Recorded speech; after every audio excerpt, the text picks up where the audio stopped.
Hi, hello, I'm Sam Harris and I read, review and discuss fantasy and science fiction books. Today we are discussing how I'm feeling so far about The Wheel of Time. So I am currently reading, I have 100 pages left of The Fires of Heaven, which is the 5th book in The Wheel of Time. I have been reading a book a month, every single month, throughout the year of 2024 of The Wheel of Time, which is why, May, we're on Fires of Heaven. I'm not sure when you guys will see this. I am filming this in advance. So I've just recorded last week, my spoiler discussion with Matt from Bask in the Story, who I have been buddy reading Wheel of Time with. So we chatted about The Shadow Rising. And it's such an interesting series to talk about. I feel like there's literally no end to how deep you could go into these books. And sometimes I'll see someone's done a weekly podcast on a series of books. And I'm like, at the end of the day, when you've read, for example, those 20 books or whatever, maybe you could do a bit of theory crafting. But with Wheel of Time, I absolutely see why people could have this is my Wheel of Time podcast and I'm reading a few chapters per episode of this podcast and discussing them. I think that this series of books has a depth that I don't think I've ever seen in any other book series. I'm just trying to think of something that has anything similar. I mean, Sun Eater as a sci-fi series is very deep and has a lot of really interesting stuff going on in the background, and the world building from Christopher Rocchio is insanely good. But I think that there's just something just so special about the Wheel of Time, and I put this book down, but I'm going to pick it up so I can hold it again. This is currently my favorite edition as well of the Wheel of Time. Luckily it's the current edition. It's very easy to find. So basically they don't have a fake sticker on the front and they're really floppy and lovely to read. I mean, look at this. Absolutely, genuinely. It just stays open.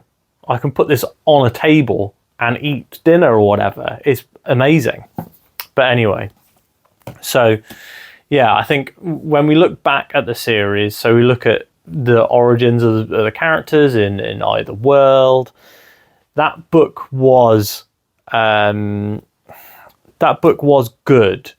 It really was good, and it was much better than I was expecting.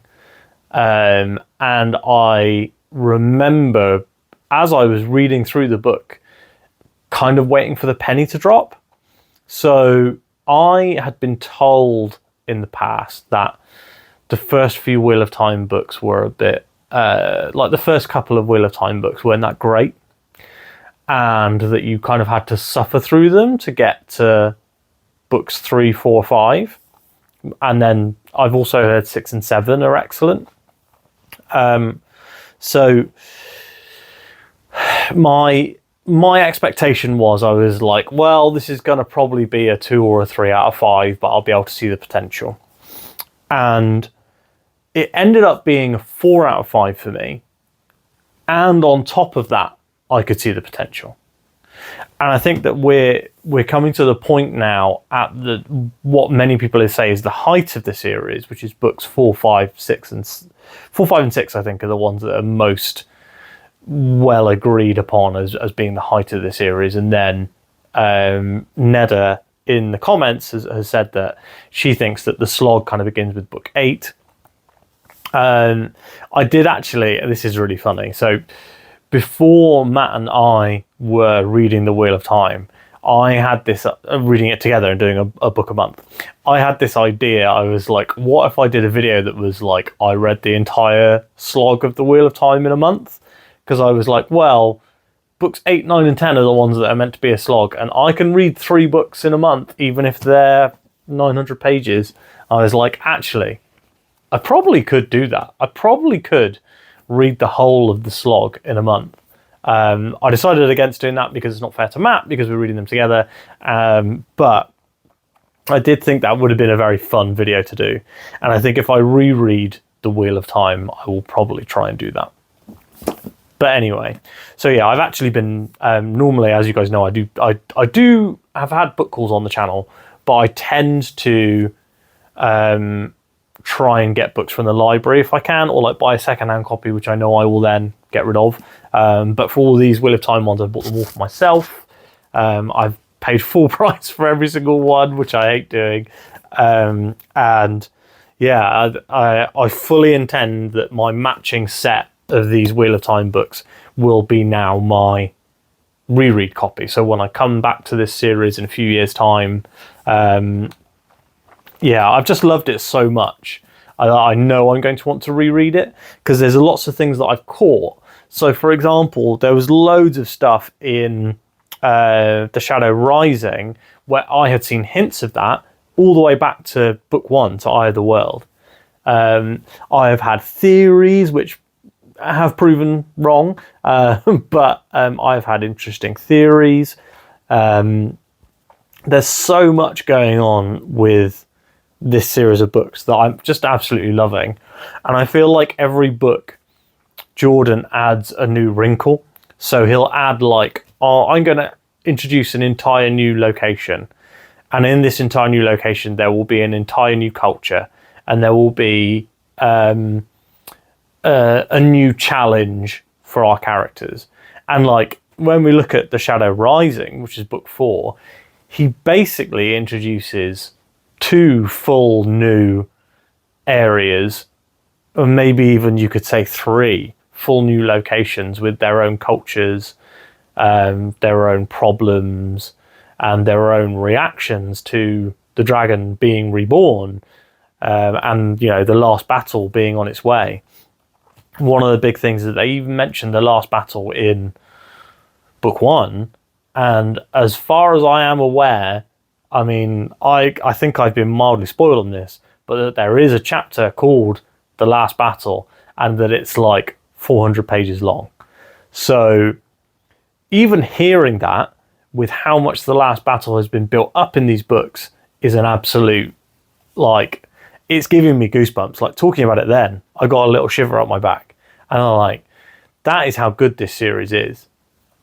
So one of the things that I wanted to say is, this is a spoiler-free wrap-up of how I'm feeling.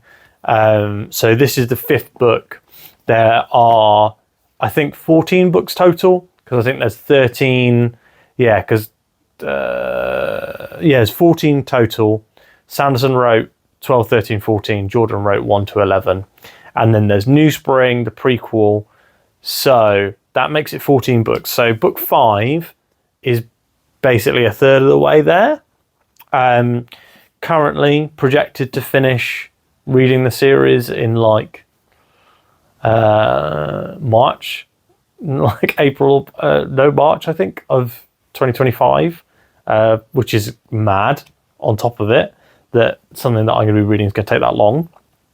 I think if I had been reading this just solo by myself, and I didn't have this channel and you guys to talk to about it, and the also was not trying to diversify my reading so much, I probably would be reading this one basically back to back, and I probably would have already finished. Or maybe I'd have dropped it at the slog because I'd have gotten bored, which is absolutely something that could have happened and might still happen. While I'm still committed to reading one a month, if I'm reading 3 bad books in a row, maybe I'll want to take a break of a month between the second one and the third one, or the first and the second one of the slog.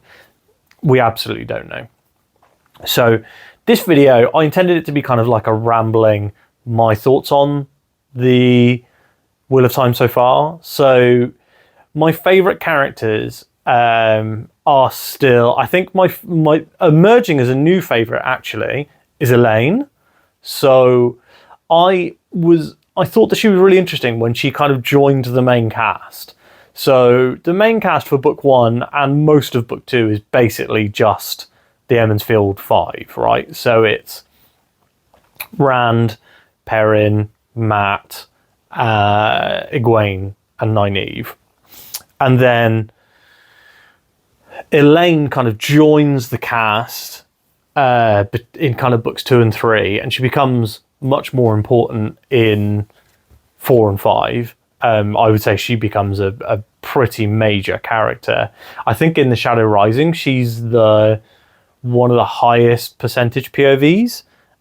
We talked about it on the Shadow Rising spoiler cast. So spoiler cast, full discussion. If you want to find out what I was talking about with there, check it out. So we've got Elaine is now emerging as one of my favorites. Matt, a character that I hated in books 1 and 2, like absolutely hated. I was like, why is this guy even here? Once we got POV chapters from him in book 3, and he got he resolved his major issue from books 1 and 2, he became probably tied for favourite character from Emond's Field. Then in The Shadow Rising, we got to spend a lot more time with Perrin, and now I feel I understand and am interested more in Perrin's story. So, yeah, I mean, I think that we're overdue now. I think that The Fires of Heaven is really another book where we spend a lot more time with Rand again. Rand, I feel, is having a really interesting time in this book.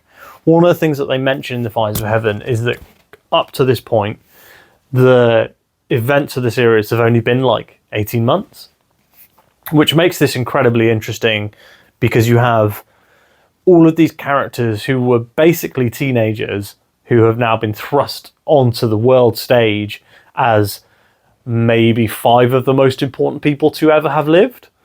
You have Rand, who's dealing with what he's dealing with. Then you have Matt, who's kind of by maybe you could say his own stupidity has come into contact with these people, the Aelfin, who have irrevocably changed him. Yeah, there's just so much interesting stuff going on. I mean, if we talk about the characters again, so yeah, like I said, Elaine is emerging as one of my favorites. And I think that it's probably a 3-way tie for the boys, for Rand, Matt, and Perrin. And I think that the only reason that I think I'd probably push Matt ahead of the other two, but we haven't had that much in terms of Matt POV. So we've had a couple of really good ones in The Fires of Heaven. We had very few in The Shadow Rising. And I think that I would like to get back to Matt again. Weird that he was on the cover of one of the editions of Shadow Rising, like he's the main character on the cover, but he's not really in that book that much. He's more a sideline character in that book, aside from maybe 2 of the more important events in that book that he does take part in. Yeah, I'm really looking forward to reading Lord of Chaos. I'm literally sitting looking at it already on the shelf. These books have been genuinely fantastic. I think I said, you know, every book got better, and I rated The Eye of the World as a 4, and then The Great Hunt. I think I rated it originally as a 5, but I think I'd probably say now that was more like The Eye of the World was like scraping that 3, scraping that 4. And was almost a 3, but then The Great Hunt was like at the top end of the 4. So we've got like a high and a low 4, and then the Dragon Reborn onwards, they've all been 5 stars. There has been one storyline in this that I have not super cared for. So if it hadn't been for all the rest of the book, I think this probably would have... That storyline is like a 4-star storyline. Hopefully that makes sense. Whereas the main thrust of the book is absolutely 5 stars. I read a chapter in this. So it's chapter 44, I think. I tweeted about this. So if you want to see what I talked about it, follow me on Twitter. Chapter 44 has like... is basically the best written chapter of anything I've read in years. Jordan's prose is absolutely at the top of his game from these, at least so far. Maybe he'll go further, and the plot and the story and the characterization, everything merged together to just be this like perfect chapter, and I absolutely loved it. I thought really, really fantastic. Rand's chapters in The Shadow Rising were good, but they weren't my favourite part of the book. Whereas in this, I do think that they have become my favourite part of the book, is that those sections with Rand. I really enjoy his developing relationships as well. This isn't a review of the Fires of Heaven. I should stop talking about the Fires of Heaven. Side characters that I love. We've not seen anywhere near enough of Loyal in ages. Loyal. I think Daniel Green says Loyal. Loyal, whatever. We've not seen enough of him in ages. I will always and forever complain that we don't get enough Moraine and Lan. I love Moraine and Lan. The few Moraine POVs we've had have been really interesting. I don't think we've had a Lan POV, actually. No, I don't think so. I don't think we've had a Lan POV. But Lan is so interesting as a character. He's got this fascinating backstory, being the last king of the Malkieri, and his relationship with Nynaeve is very interesting, along with, in contrast, his relationship with Moraine. So, yeah, there's so much going on. Even with these smaller side characters, we've got characters like Siuan Sanche, who I'm a big fan of. Despite her ridiculous fishing metaphors, she's pretty great. Fael is really interesting. She's kind of coming at a group of people who are not gamesmen or like Games of Thronesy, political entities, and kind of pushing them in that direction. And then we've got Tom Merrilin, who has had a pretty rough time in the first few books, but seems to be in a much better place now and is a super interesting character. His backstory and where he's been before the books is so interesting, and I'm really looking forward to seeing where that goes, especially his relationship with Elaine and Morghese.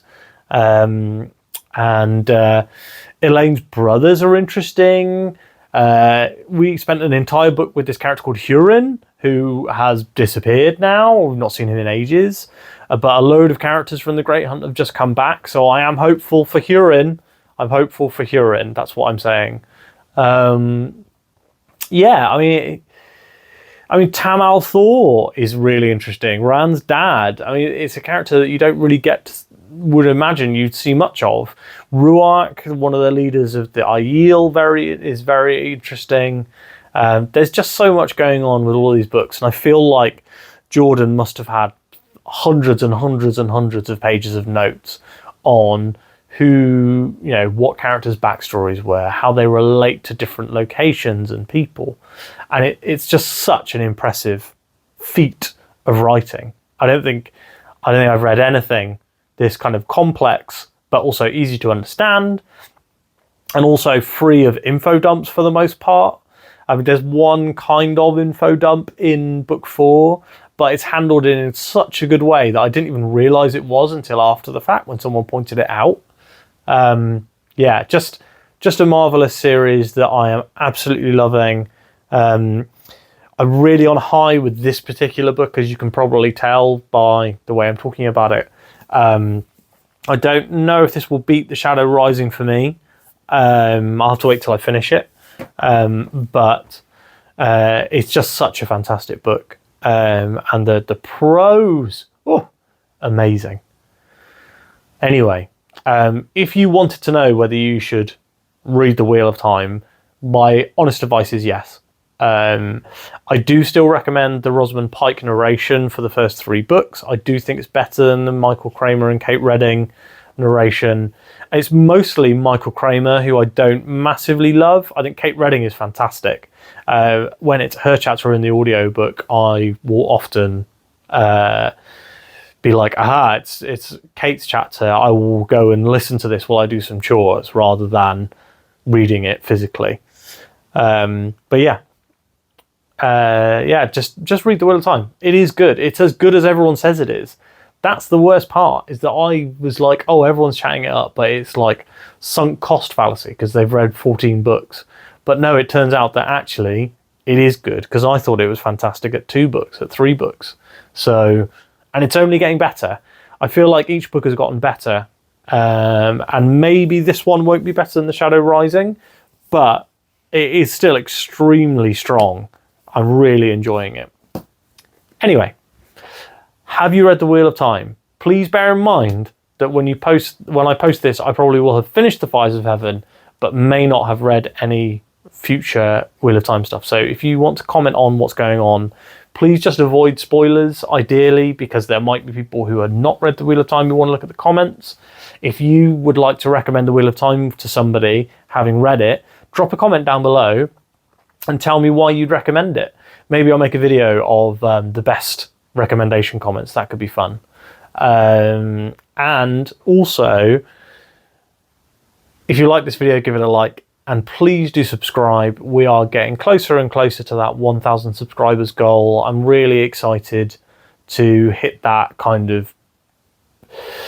It feels like the first level of becoming like a legitimate booktuber, getting those 1,000 subs. So help me be legitimate and help this channel make a little bit of money, so that my wife will see that it is a worthwhile pursuit. Thanks so much, everyone, for watching, and I will speak to you tomorrow.